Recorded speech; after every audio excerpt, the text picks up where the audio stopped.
Nepali students learn English or Chinese or Vietnamese or Korean, the methods are the same. That's why the researchers have come up with the ideas, second language acquisition. Second language means not only English, any language besides your mother language, right? So there is a discrepancy.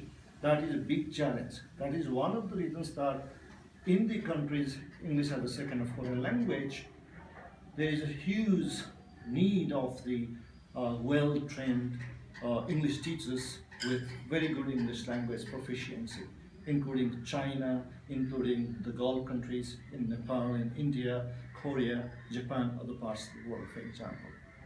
Sometimes I motivate the native speakers of English who come for this course to stay in Nepal, but they are not very much motivated. One of the reasons is with this course they are well trained and they are native speakers, and then what happens is they get a better job in terms of money in Japan or South Korea, for instance, Dubai or Saudi Arabia and Nepal, you know. This is simply a pocket money. It is not enough for the subsistence. They are no longer.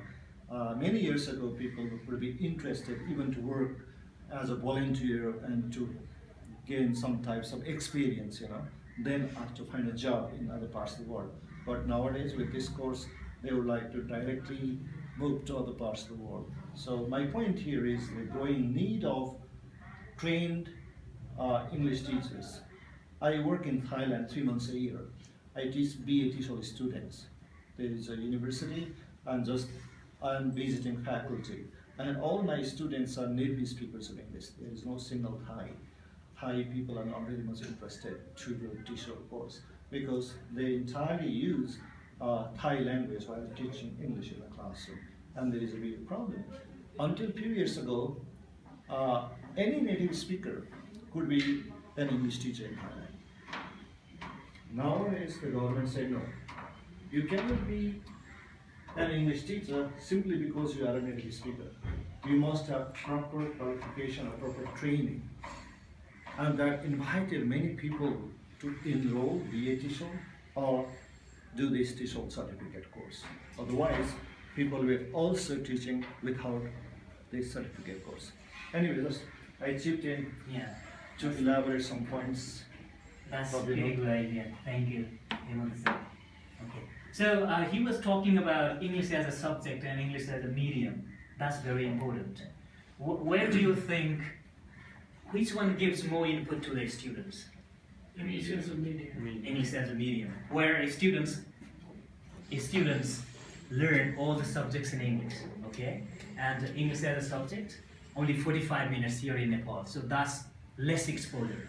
Yeah. English as a medium, every subject like environment, social studies, mathematics, science, everything they study in English only. But for government students, they don't have such sort of exposure and they have a problem. They study English for 45 minutes. Now here my point is, can we provide students huge exposure so that they can have good input, proper input and enough input?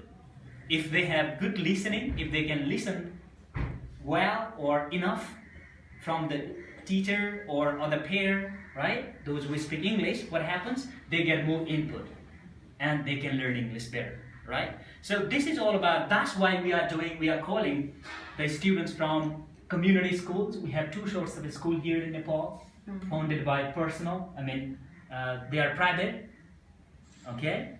Every, like the economy or the fund is totally private, funded by one person, and the community school funded by government, right? So in private schools, we have a problem in the sense that from the students from the private schools, they are good enough. They can communicate English very well. They have good English proficiency level. But if you compare those students with the community students, they have a problem. The problem is that they study English for 45 minutes only. Within that 45 minutes also, most of the teachers teach English in Nepali language. That's the problem. You know, everything is explained in Nepali language, mostly, okay? But not all the teachers. So there is a problem. So what we are doing here is we have called the students from different community schools here and we teach them English in the beginning. So we spend 1 hour and 30 minutes after I finish your class. I teach them. Yeah. Okay. So this is the point here is we can create such environment where our students can get ample exposure so that they can hear or listen somebody speaking English so that they can improve their English.